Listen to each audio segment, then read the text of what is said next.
Hello बच्चों, welcome to Harsh academy foundation class 9 and 10। तो आज बच्चों लेकर के आए हैं आपके लिए फिजिक्स का न्यूमेरिकल्स। कई बच्चों की डाउट रहता है कि सर फिजिक्स का कॉन्सेप्ट तो समझ में आ जाता है बट न्यूमेरिकल जब करने बैठते हैं तो कई सारे प्रॉब्लम्स आते हैं, बहुत दिक्कत आते हैं। साइन कन्वेंशन में दिक्कत होता है, साइन समझ नहीं आता है बच्चों। बच्चों कहते हैं कि सर हमें माइनस प्लस कब माइनस लगाएंगे, कब प्लस होगा, ये सारी चीजें प्रॉब्लम्स आता है। तो इन सबों को बच्चों इस वीडियो में क्लियर करेंगे, स्टेप बाय स्टेप करेंगे। सारे कॉन्सेप्ट भी आपको जिस क्वेश्चन में लगेगा वो सारे कॉन्सेप्ट भी हम आपको कराएंगे। तो चलिए स्टार्ट करते हैं आज के सेशन को। ओके, तो आज हम बच्चों क्लास 10 के सेशन में साइंस हम कवर करेंगे। रिफ्लेक्शन ऑफ लाइट के जो न्यूमेरिकल्स है, पहले उस पे 3-4 वीडियोस हम आपको देंगे, जिससे कि आपको लाइट जो फिजिक्स उससे जितने भी न्यूमेरिकल हो सकते थे वो सारे न्यूमेरिकल मैं आपको करवाऊंगा बच्चों। 1-2 लेक्चर्स आएगा, तो अगर आप इस चैनल पे नए हैं तो चैनल को सब्सक्राइब कर लो। इस पे 9th और 10th के रिलेटेड वीडियो डलते हैं बच्चों, और सीबीएसई के अपडेट जब भी आता है वो भी हम बताते हैं आपको। ओके, सो तो आज जो सेशन है वो न्यूमेरिकल का सेशन है। चलिए तो देखते हैं पहला क्वेश्चन। तो ये रहा बच्चों आपके सामने। फर्स्ट क्वेश्चन क्या क्या है? If an object is placed 10 centimetre from a convex mirror, ठीक है, convex mirrors of the radius of curvature 60 centimeters, then find the position of image. Okay, तो यहाँ पे बच्चों इमेज का हमें पोजीशन पूछ रहा है। तो कैसे पोजीशन क्या होता है, तो इससे पहले आपको 2 चीजें याद रखनी पड़ेगी बच्चों, वो मैं आपको यहाँ पे बता रहा हूँ, आप ध्यान दीजिए। तो अगर हम रिफ्लेक्शन ऑफ लाइट की बात कर ले बच्चों, रिफ्लेक्शन, राइट, क्या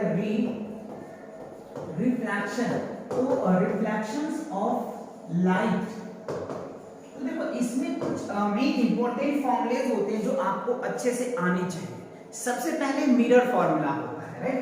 तो देखो मिरर फॉर्मूला क्या लिखोगे, 1/v प्लस क्या होता है बच्चों, 1/u इक्वल क्या होता है, 1/f। ये होता है मिरर फॉर्मूला।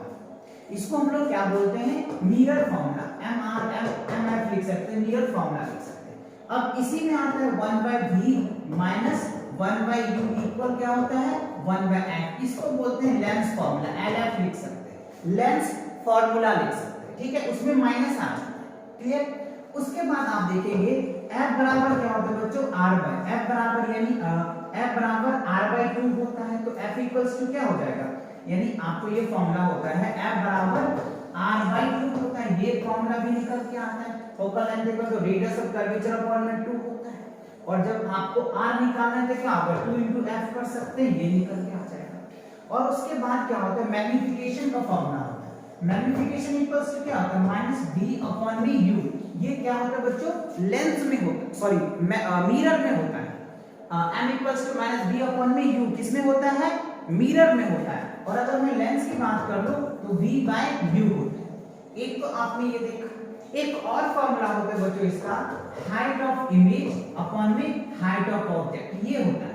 ये भी फॉर्मूला होता है। तो डिपेंड करेगा कि आपको क्वेश्चन में कौन से वैल्यूज दे रखे हैं, किस वैल्यू को आपको पुट करके कौन से वैल्यू फाइंड आउट करना है, वो ध्यान रखना है, राइट। ये सारे फॉर्मूलेज होते हैं। और एक और भी होता है रिफ्रैक्टिव इंडेक्स।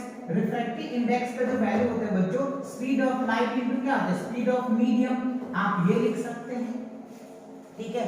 उसके बाद 2 मीडियम की भी बातें होती है, तो वो जब क्वेश्चंस आएंगे तो हम उस क्वेश्चन को भी देखेंगे। आई होप ये फॉर्मूले आपको अच्छे से आने चाहिए, फिर आप जो न्यूमेरिकल्स क्वेश्चंस हैं फिजिक्स के वो आसानी से आप कर पाएंगे इस चैप्टर का। ओके, चलिए तो बढ़ते हैं अब जो बच्चों है क्वेश्चन पे। तो क्वेश्चन यहाँ पे देखिए क्या कह रहा है कि if an object is placed 10 cm from the convex mirror। तो देखो बच्चों convex mirror क्या है, तो कन्वेक्स मिरर की अगर मैं बात कर लूं तो कुछ इस तरीके से कन्वेक्स मिरर होता है। ये इनका इस तरीके से सिल्वर कोटिंग होता है कन्वेक्स मिरर की अगर मैं बात करूं, ठीक है ना।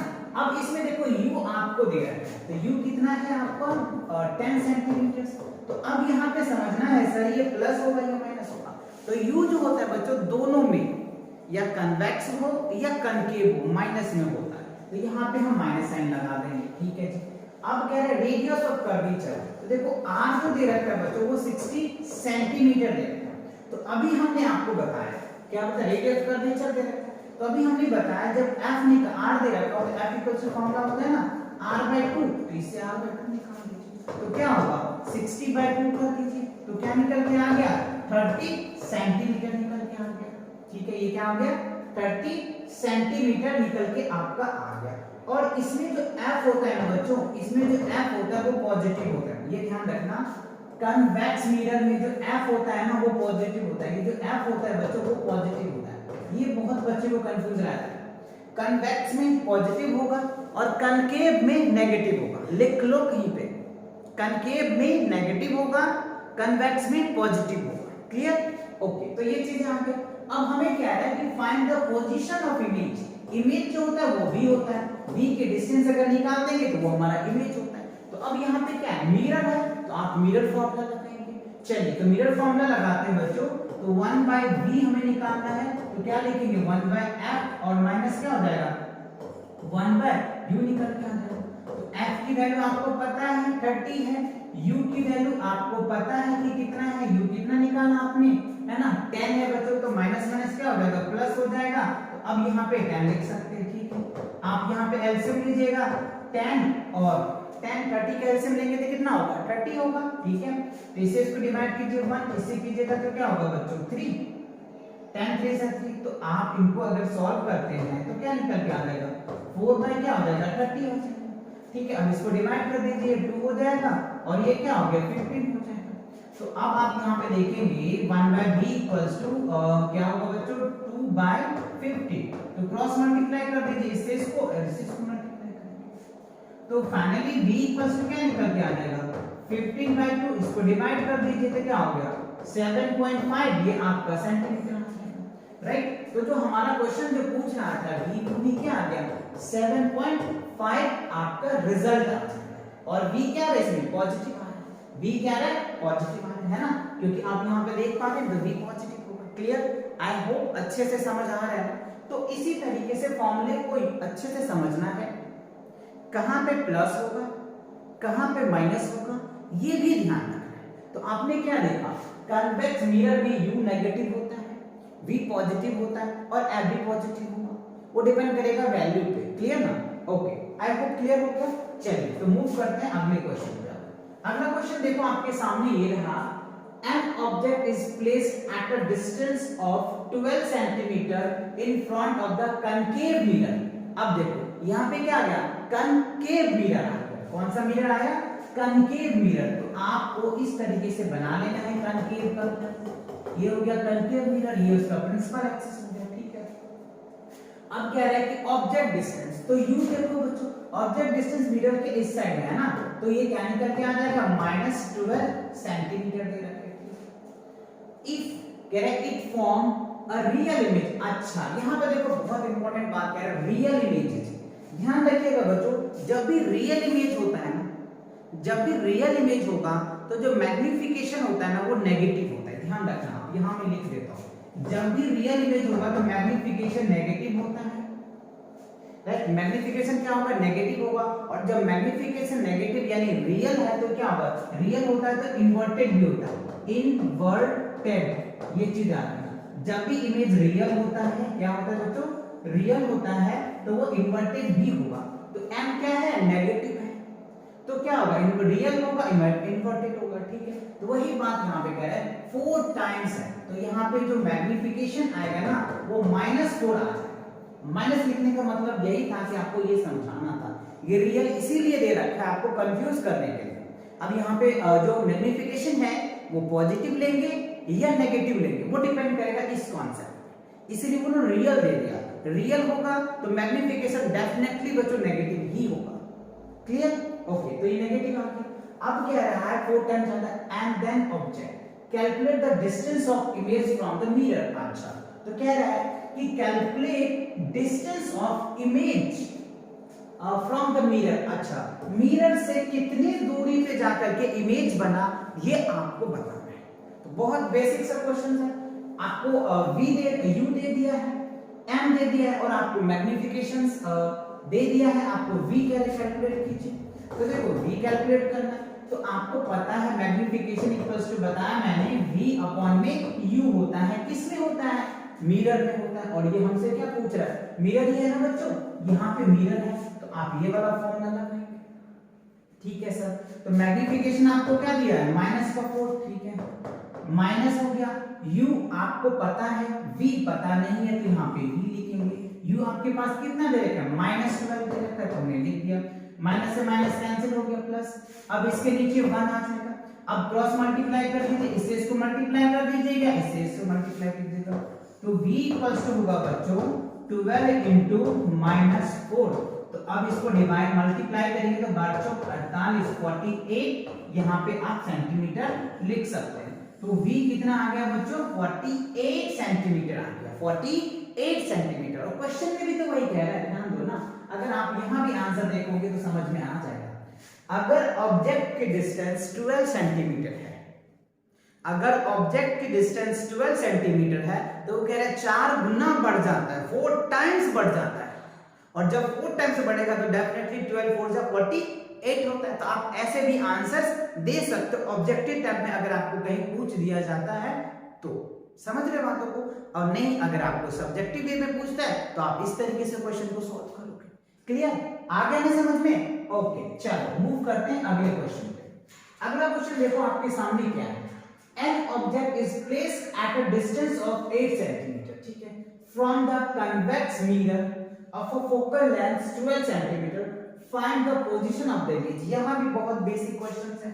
क्या है, आपको सबसे पहले क्या दिया हुआ, ये चीजें ध्यान रखनी होती है आप लोगों को, तो हमने ध्यान रखा। क्या है, कन्वेक्स मिरर। तो कन्वेक्स मिरर का अभी मैंने आपको डायग्राम समझाया था, इस तरीके से इसका सिल्वर कोटिंग होता है, ठीक है, ये हो गया।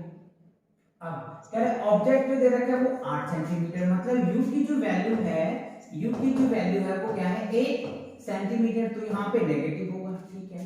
फोकल लेंथ 12 सेंटीमीटर है, जो f है बच्चों वो क्या है, 12 सेंटीमीटर है, और कन्वेक्स में जो f है वो पॉजिटिव होता है, ठीक है। तो हमें v पूछ रहा है, क्या पूछ रहा है, v पूछ रहा है। तो सिंपल आप लगा दीजिए फॉर्मूला, क्या लगाएंगे, 1/v इक्वल्स टू क्या होगा बच्चों, 1/f, और क्या है, मिरर है तो यहाँ पे आएगा तो माइनस हो जाएगा, 1/u आ जाएगा, ठीक है। अब आप क्या करेंगे, कुछ नहीं, वैल्यू पुट कर दीजिए। तो f की वैल्यू कितनी है, 12 है, लिख दिया सर, ठीक है। माइनस है, u की वैल्यू क्या, माइनस प्लस प्लस कर दो, 1/8 आ जाएगा, ठीक है। अब आप चाहे तो 8 और 12 का एलसीएम लीजिए तो 24 आ जाएगा। क्या होगा, 12 और 8 का एलसीएम लोगे तो 24 आएगा। ये सब करवाऊंगा, आपको आते हैं बहुत अच्छे से, है ना, ठीक है। तो 12 दूनी 24, 2 आ गया, 8 3 24 आ गया, है ना। तो क्या हो गया बच्चों, 5/24 आ गया। ये सब तो समझ में आता है ना, मैथ्स है, अच्छे समझ आ गया, वेरी गुड। अब आप यहाँ पर देखो कि 1/v इक्वल्स टू 5/24 आ गया। क्या करेंगे, क्रॉस मल्टीप्लाई कर दीजिए, इससे इसको और इससे इसको कर दीजिए, तो क्या होगा, 5v आ जाएगा, 5v अपॉन 24, तो v इक्वल्स टू क्या होगा, 24/5 डिवाइड कर दीजिए, 5 चौक 20 8 पंचे 40, है ना। तो क्या होगा, 4.8 आपका सेंटीमीटर आ जाएगा। और यहाँ पे v क्या है, पॉजिटिव आ रहा है, 4.8 centimetre, this is your answer. ये क्या होगा, आपका आंसर आएगा 4.8 सेंटीमीटर। समझ गए ना बात को? तो ऐसे ही क्वेश्चन को कंसेप्ट के साथ, फॉर्मूले के साथ, जो जो कह रहा है वो आप करते चलो, आपके रिजल्ट डेफिनेटली करेक्ट ही होगा। अगर आप कहीं पे साइन में कोई मिस्टेक नहीं करते, क्योंकि कई बच्चे का ये डाउट रहता है कि सर हमें साइन ही समझ नहीं आता है कि कहाँ पे हम प्लस लेंगे और कहाँ पे हम माइनस लेंगे। तो बच्चों इसकी सेपरेट लेक्चर मैंने ऑलरेडी बना भी रखा है, इस चैनल पे अपलोडेड है, वहां पे आप जाकर के प्लेलिस्ट में देख सकते हो सारे, उसमें हमने काफी डिटेल बता रखा है कि कब हम प्लस लेंगे कब माइनस लेंगे, ये सारे बातें हमने कर रखा है। ओके, चलिए तो मूव करते हैं अगले क्वेश्चन पे। अगला क्वेश्चन आपके सामने ही है, क्या है बच्चों, if the object distance from the concave mirror is 24 centimeter, right? क्या कह रहे हैं, अब यहाँ पे देखो, एक बार आपको कनकेव दे रखा है और एक बार कन्वेक्स दे रखा है।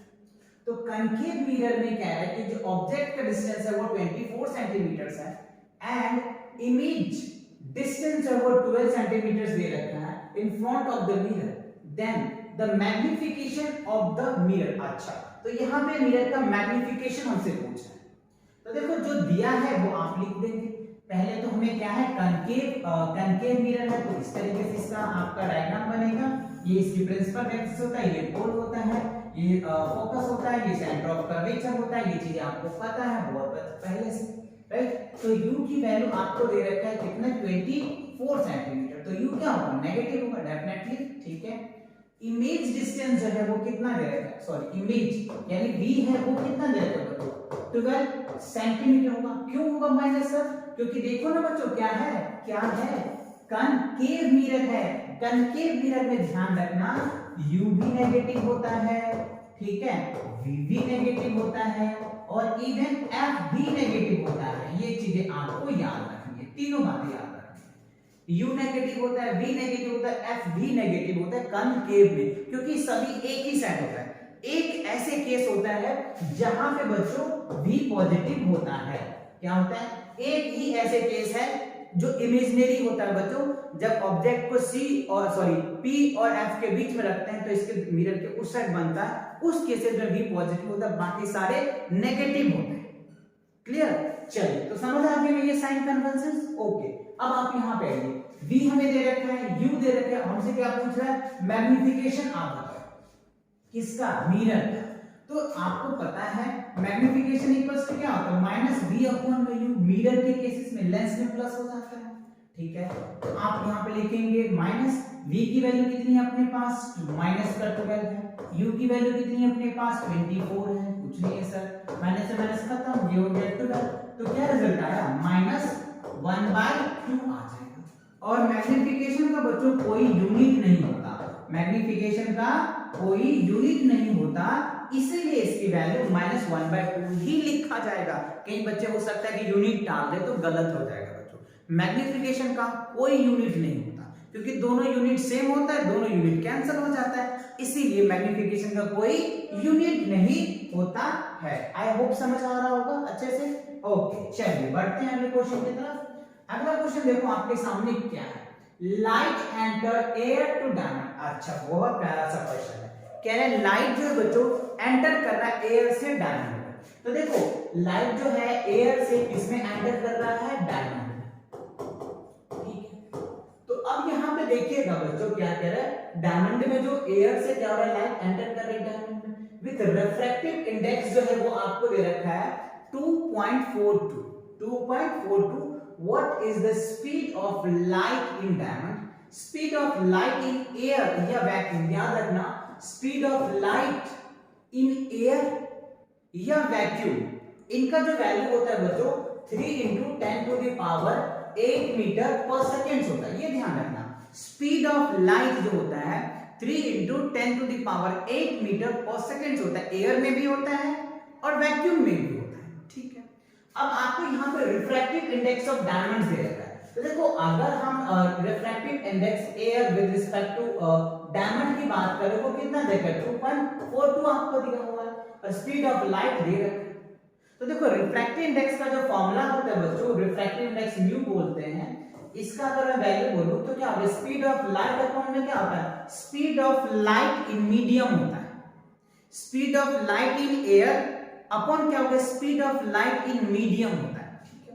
और ये आपको रिफ्रैक्टिव इंडेक्स एयर, आप चाहो तो इसको एयर लिख दो, इसको डायमंड लिख दो, air with respect to diamond, ठीक है।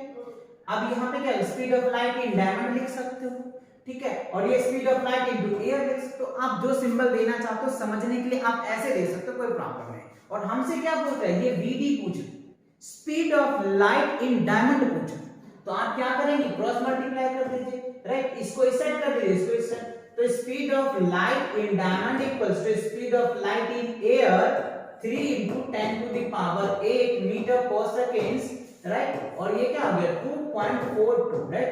तो अब क्या करेंगे, ये वैल्यू आ गया, इस पॉइंट को हटाओ तो यहाँ पे क्या होगा 2 0, तो फाइनली अगर आप लिखोगे तो 300 बाय आप ऐसे लिख दीजिए 242 × 10⁸ लिख दीजिए, यूनिट हम बाद में लिख देंगे, है ना। अब आप इससे इसको डिवाइड करोगे ना तो फाइनली जो रिजल्ट आएगा 1.24 आएगा, ठीक है, इसको डिवाइड करोगे तो 1.24 आएगा, ओके। और इसको मल्टीप्लाई कर दो कितना 10⁸ मीटर पर सेकंड आ जाएगा, तो ये speed of light in diamond निकल के आएगा बच्चों 1.24 × 10⁸ मीटर पर सेकंड आ जाएगा। तो डायमंड में कितनी स्पीड से लाइट एंटर करेंगे बच्चों, 1.24 × 10⁸ मीटर से, किसमें, डायमंड में एंटर करेंगे। आई होप समझ आ गया होगा अच्छे से, वेरी गुड। चलो अगला क्वेश्चन देखते हैं। आप इन सब वीडियो को जो भी बच्चों स्क्रीनशॉट ले लो, आप आसानी से कर पाओगे, है ना, रिपीट कर पाओगे। सेम देखो इसी पैटर्न पे क्वेश्चन दिया है, वहां पे डायमंड दिया था, यहाँ पे आपको अल्कोहल दे रखा है। तो अगर आपको वीडियो अच्छे से समझ आया तो वीडियो को रोक करके इस क्वेश्चन को सॉल्व करके भी आप आंसर्स कमेंट में हमें दे सकते हो। ओके, चलिए तो देखते हैं। If a ray of light enter from alcohol is 1.36, ठीक है, calculate the speed of light in alcohol with respect to air. वही बात पूछ रहे हैं, वहां पे डायमंड दे दिया था, यहाँ पे अल्कोहल दे रखा है, तो इसका तो आप आंसर्स अच्छे से सॉल्व कर पाओगे। छोड़ दूं क्या या करवा दूं? करवा दूं, ओके चलो करा देते हैं, नो प्रॉब्लम। तो देखो बच्चों इसमें आपको जो दिया है सेम वही बात है, स्पीड हम आप air with respect to alcohol की अगर मैं बात करूं तो क्या दे रखा है? 1.36 दे रखा है। स्पीड ऑफ लाइट कितना है? 3 × 10⁸ मीटर पर सेकंड। ये तो आप अच्छे से याद कर रहे हैं, ठीक है। अब हमसे ये क्या पूछ रहा है? स्पीड ऑफ अल्कोहल, यानी speed of light in alcohol पूछ रहा है। Speed of light in alcohol, क्योंकि मीडियम क्या है? अल्कोहल है, तो अल्कोहल में पूछ रहा है, तो सिंपल सी बात है, इक्वल्स टू व्हाट? तो देखो speed of light in alcohol की अगर मैं बात कर लूं बच्चों, तो स्पीड ऑफ लाइट 3 × 10⁻, क्या होता है? 1 अपॉन क्या हो गया? यहाँ पे वैल्यू दे रखे 1.362, इस पॉइंट कट आउट, यहाँ पे 2 जीरो आ जाएगा, तो फाइनली आप 300 बाय क्या करेंगे? 136 इनटू क्या होगा? 10⁸।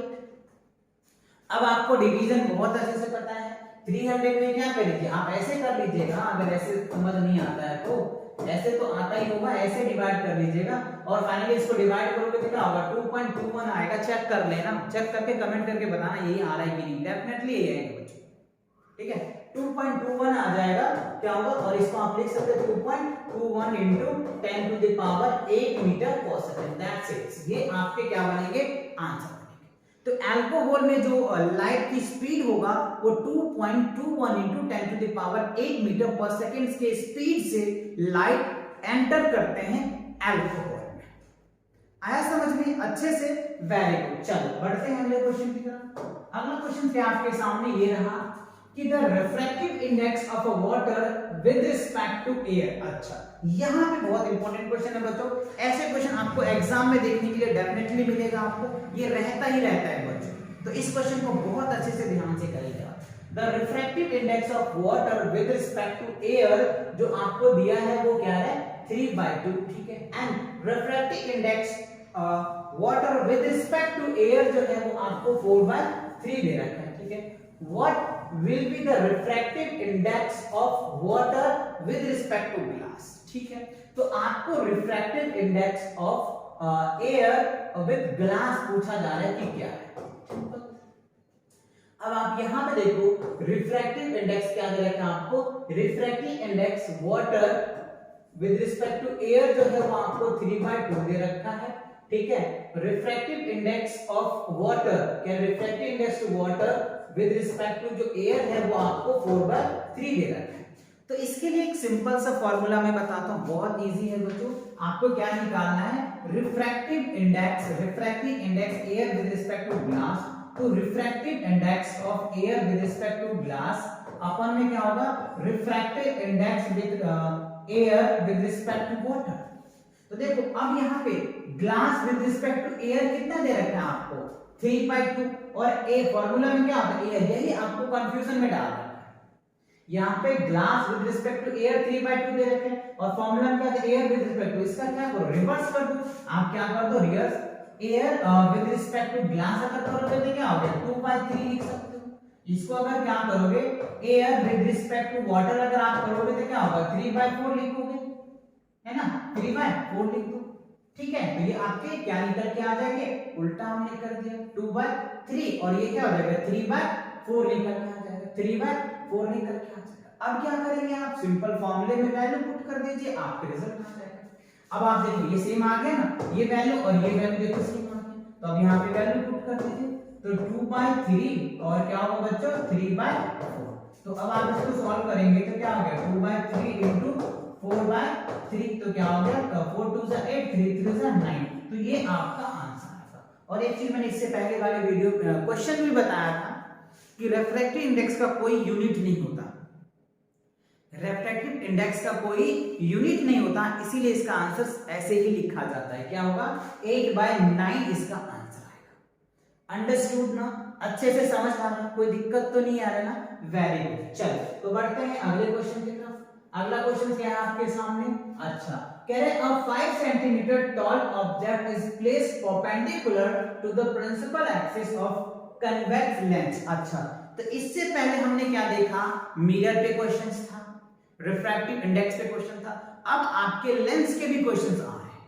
किसके क्वेश्चन आ रहे हैं? लेंस के क्वेश्चंस आ रहे हैं, राइट? तो देखो कन्वेक्स लेंस है। क्या है? Convex lens of focal lens, ठीक है। कह रहे 5 सेंटीमीटर टॉल ऑब्जेक्ट, ठीक है। तो हाइट ऑफ ऑब्जेक्ट दे रखा है आपको, हाइट ऑफ ऑब्जेक्ट 5 सेंटीमीटर दिया हुआ है, ठीक है। यहां पे दे दिया, ओके। एंड प्रिंसिपल एक्सिस के ऊपर है, ठीक है। Lens of the focal length, जो फोकल लेंथ है एफ जो है बच्चों को आपको क्या दिया है? 20 सेंटीमीटर दे रखा है, ठीक है।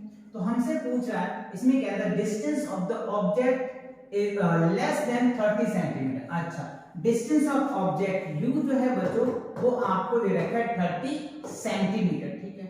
डिटरमाइन द, अच्छा इसमें कुछ क्वेश्चन मिसिंग है बच्चों, तो आपको डिटरमाइन करना है। नेचर आपको इसमें बताना होगा, पोजीशन बताना होगा, एंड इसका जो है कह रहे साइज यानी ओवरऑल नेचर बताना है, ठीक है। कोई सी मिस्टेक है इसमें, डिटरमाइन करना है। मैं एक बार चेक कर लेता हूं। 2 लाइन लिखा नहीं गया है इसमें, आपको नेचर पोजीशन बताना है, नेचर बताना है। क्या बताना है? पोजीशन बताना है और नेचर। तो आपको सिंपल सी बात है, ये सारी बातें आपको पता है। आपको क्या करना है? हाइट ऑफ ऑब्जेक्ट दिया है, फोकल लेंथ दे दिया है, u आपको दे दिया है, तो आपको क्या करना है? सिंपल वैल्यू से पुट करके निकालेंगे। तो पहले आप यहाँ पे v निकालिए, राइट? क्या निकालेंगे? v निकालेंगे। f पता है तो आप यहाँ पे v निकाल लीजिए। तो 1/v लेंस फॉर्मूला से अगर निकालेंगे तो 1/f प्लस क्या होगा? 1/, क्योंकि लेंस में तो क्या लेंस फॉर्मूला माइनस में होता है, इसको उठा के लेके जाएंगे तो प्लस में बन जाएगा, ठीक है। चलिए तो अब आप यहाँ पे क्या है वैल्यू बच्चों? v। f की वैल्यू कितना अपने पास? 20 है, ठीक है सर। और यहाँ पे प्लस क्या हो जाएगा? 1/, और यहाँ पे क्या -30 है, तो लिख दिया हमने सर जी, ठीक है। अब आप इसका जब एलसीएम लेंगे ना बच्चों तो क्या होगा? 20 और 30 का एलसीएम लेंगे तो क्या होगा? 60 आएगा, ठीक है। ये माइनस प्लस माइनस माइनस हो जाएगा, तो यहाँ पे क्या होगा? कितने हो जाएगा बच्चों? इसको आप डिवाइड करो तो 20 चौका 60, तो यहाँ हो जाएगा 20, 20 दूनी 40, 20 तीया 60, 20 तिया 20 दूनी 40, 20 तिया 60, 3 आ जाएगा 3, और यहाँ पे क्या होगा? 30। तो ओवरऑल क्या होगा बच्चों? 1/60 आ जाएगा। क्या होगा? 1/60। यानी आप अगर v की वैल्यू निकालना चाहोगे तो 1/60 आ गया, तो 1 से 1 खत्म, तो v की वैल्यू कितना आ गया? 60 आ गया, राइट? v की वैल्यू कितनी आ गया? 60 आ गया। तो अब आप यहाँ पे पोजीशन तो बता दिए, कितना आ गया? 60। पोजीशन कितना आ गया? 60। अब इसकी हाइट बता दो, राइट? अब देखो v आ गया आपके पास, u भी पता चल गया, तो हाइट ऑफ इमेजेस। तो do you know magnification equals to क्या होता है? आपको बताया था v/u होता है, किसमें? लेंस में। और आपको बताया था हाइट ऑफ इमेज अपन में क्या होता है? Height of object. तो देखो v पता है, u पता है, हाइट ऑफ ऑब्जेक्ट पता है, तो हाइट ऑफ इमेज तो निकल जाएगा ना बहुत आसानी से। तो v कितना अपने पास? 60 है। u कितना है अपने पास? u है बच्चों 30 है, ठीक है। माइनस से माइनस लगा देंगे। हाइट ऑफ इमेज हमको निकालना है, हाइट ऑफ ऑब्जेक्ट हमको पता है, तो 0 से 0 खत्म, ये हो जाएगा 2, तो 5 दूसरा क्या हो गया? 5। तो i इक्वल्स टू क्या हो गया? -10 सेंटीमीटर आ जाएगा। तो देखो हाइट ऑफ ऑब्जेक्ट भी पता चल गया, यानी पोजीशन भी पता चल गया, इमेज की डिस्टेंस भी पता चल गया। अब अगर हम नेचर की बात कर ले, तो नेचर की बात कर ले बच्चों, देखो v क्या है? पॉजिटिव है। तो जब v पॉजिटिव होता है तो आप चाहो तो लिख लेना चाहिए, जब भी v पॉजिटिव होता है ना बच्चों, v अगर पॉजिटिव होगा तो ये क्या होगा बच्चों? रियल होता है। ये इमेज कैसा होगा? रियल होगा। इमेज कैसा होगा? रियल होगा। और जब रियल होता है तो आपको पता है इन्वर्टेड भी होगा, इन्वर्टेड होगा। रियल होगा तो इन्वर्टेड होगा। और एक चीज तो ये देखना है रियल है तो इन्वर्टेड भी होगा, हो सर। अब ये देखना है बड़ा है या छोटा है, तो आप देखने से ही बता दोगे कि u की वैल्यू कितनी आ रही है? -30 सेंटीमीटर है, और v की वैल्यू कितनी है? 60 सेंटीमीटर। तो बताओ बड़ा है या छोटा? बड़ा सा होगा, मैग्नीफायर बनेगा। ये क्या बनेगा, लार्जर बनेगा, मैग्नीफायर बनेगा। तो आप यहाँ पे लार्जर कह सकते हो या मैग्नी, MAG मैग्नीफाइड बोल सकते हो, बहुत बड़ा होगा। क्या होगा, बहुत बड़ा। देख लो ना 30 सेंटीमीटर माइनस का है और यहाँ पे 60 सेंटीमीटर प्लस का है, तो है ना मैग्नीफाइड बनेगा, बहुत बड़ा बनेगा।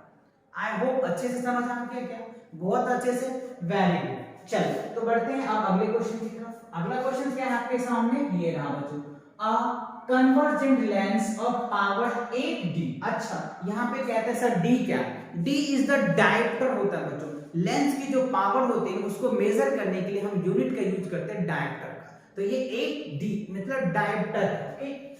ऑफ द पावर इज इतना, combine with the divergent lens of power -10D, calculate power of combination. तो सिंपल सी बात है, बहुत इजी है। अगर आपको क्या करना है, तो यहाँ पे सिंपल कॉम्बिनेशन मतलब क्या होता है, ऐड करना। तो P1 प्लस P2, तो P1 कितना आपके पास 8D है और प्लस क्या होगा बच्चों, यहाँ पे माइनस क्या दे रखा है, 10D दे रखा है, तो आप इनको सॉल्व करोगे तो क्या होगा, -2D निकल के आ जाएगा, ठीक है। तो पहला आंसर तो ये आ गया, सिंपल सी बात है, बहुत इजी है। ऐसे क्वेश्चन को देखते ही आंसर दे देना है ना। फिर कह रहा है focal length of the combinations. अच्छा अब जो इस कॉम्बिनेशन को किया है इसका, तो F इक्वल्स टू आपको पता है क्या होता है, 1 बाय बच्चों क्या हो जाएगा, P हो जाएगा, राइट। P मतलब पावर, और पावर जो होता है हमेशा पॉजिटिव। F जो होगा इसमें, इस केसेस में जो F होता है बच्चों हमेशा मीटर में होता है। F किस में होता है, मीटर में होता है, ये आपको ध्यान रखना है, ओके। चलिए ठीक है, तो 1 बाय F कितना है आपका -2, तो इसको डिवाइड करोगे तो क्या होगा 0.5 मीटर आ जाएगा, ठीक है। अब अगर इसको सेंटीमीटर में कन्वर्ट करेंगे तो आपको क्या करना है बच्चों, 0.5 को 100 से मल्टीप्लाई करो, राइट। और जब 100 से मल्टीप्लाई करोगे तो क्या होगा 50 सेंटीमीटर, और नेगेटिव है तो नेगेटिव तो लिखना ही लिखना है। तो यानी F जो फाइनली आपका आया आंसर -50 सेंटीमीटर, आपका क्या होगा, सेकंड पार्ट का आंसर, इस पार्ट का आंसर होगा, और इसका क्या होगा -2D होगा, क्योंकि डायरेक्टर में पूछ रहा है। तो दैट्स इट। ये आपको अच्छे से समझ आया कि नहीं, बहुत इजी है बच्चों। ये फॉर्मूला आप लिख लीजिएगा, पावर इक्वल्स टू क्या होता है, 1 बाय F होता है। तो मैंने उसको कन्वर्ट कर दिया कुछ इस तरीके से, इंटरचेंज कर दिया, इसको उधर लिखा, इसको इधर लिखा, अच्छे से आपको समझ आता है इंटरचेंज करना। फॉर्मूले होते हैं पावर इक्वल्स टू क्या होता है, 1 बाय F होता है, और F हमेशा ऑलवेज पॉजिटिव लिया जाता, सॉरी पॉजिटिव करें, पॉजिटिव नेगेटिव तो वैल्यू करेगा डिपेंड ना, लेकिन ये किस में होता है, मीटर में होता है। ऑलवेज F जो होगा बच्चों वो मीटर में होगा, ये ध्यान रखना है। कई बच्चे यहाँ पे कई मिस्टेक कर जाते हैं, डायरेक्ट अगर सेंटीमीटर में है तो सेंटीमीटर में ही कैलकुलेट कर देते हैं, जो गलत हो जाता है बच्चों, है ना। ये ऑलवेज F जो होगा वो मीटर में होगा, अगर मीटर में है तो वेल एंड गुड, और अगर मीटर में नहीं है तो उसको पहले मीटर में कन्वर्ट करो, तब उसका आप पावर निकाल सकते हो, अदरवाइज आपके आंसर गलत हो जाएगा। आई होप ये सारी बातें समझ में आ रहा होगा आपको। चलिए तो मूव करते हैं अगले क्वेश्चन पे। अगला क्वेश्चन क्या है बच्चों, the radius of curvature of a spherical mirror is 20 centimetre, what is the focal length. बहुत इजी बच्चों, है ना। इसका आंसर आप मुझे कमेंट करेंगे क्या, बहुत इजी है, चलो कर ही देते हैं। आप क्यों बोलोगे सर एक क्वेश्चन क्यों छोड़ रहे हो, है ना। चलो देख लेते हैं, द रेडियस क्या है, the radius of a curvature of a spherical mirror, simple सी है, r दे रखा है आपको 20 सेंटीमीटर, और क्या what is the focal length, तो फोकल लेंथ क्या है, तो अभी हमें बताया F इक्वल्स टू क्या होता है, r/2, r/2, तो 20 में क्या होगा बच्चों, बताओ क्या होगा, इतना क्वेश्चन इजी आ गया स्लाइड में, है ना। तो क्या होगा 10 सेंटीमीटर होगा, क्या होगा 10 सेंटीमीटर आएगा आपका आंसर, बहुत बेसिक था, बताया देते formula F equals to r/2, या फिर r इक्वल्स ये कभी पूछ सकते हैं आपको, तो ध्यान रखना इस तरीके से भी कभी पूछ सकते हैं, बहुत इजी समझ के कभी टाल मत लेना, ध्यान से जरूर करना, है ना। चलिए बढ़ते हैं अगले क्वेश्चन के साथ। अगला क्वेश्चन, अच्छा इसी के साथ बताओ, इस लेक्चर में इस सेशन में इतने ही क्वेश्चंस लिए गए थे। आई होप आपको ये सभी क्वेश्चन अच्छे से समझ में आया होगा। और लास्ट में एक बात आपसे ये रिक्वेस्ट रहेगा कि इस वीडियो से, ये वीडियो जिस बच्चों की नीड है उस तक ये वीडियो जरूर पहुंचाओ, जिससे वो भी इन तरह के क्वेश्चन को प्रैक्टिस कर सकते हैं और एग्जाम में अच्छे स्कोर ला सकते हैं, राइट। तो मिलेंगे नए वीडियो के साथ बहुत जल्दी, तब तक पढ़ाई करते रहें।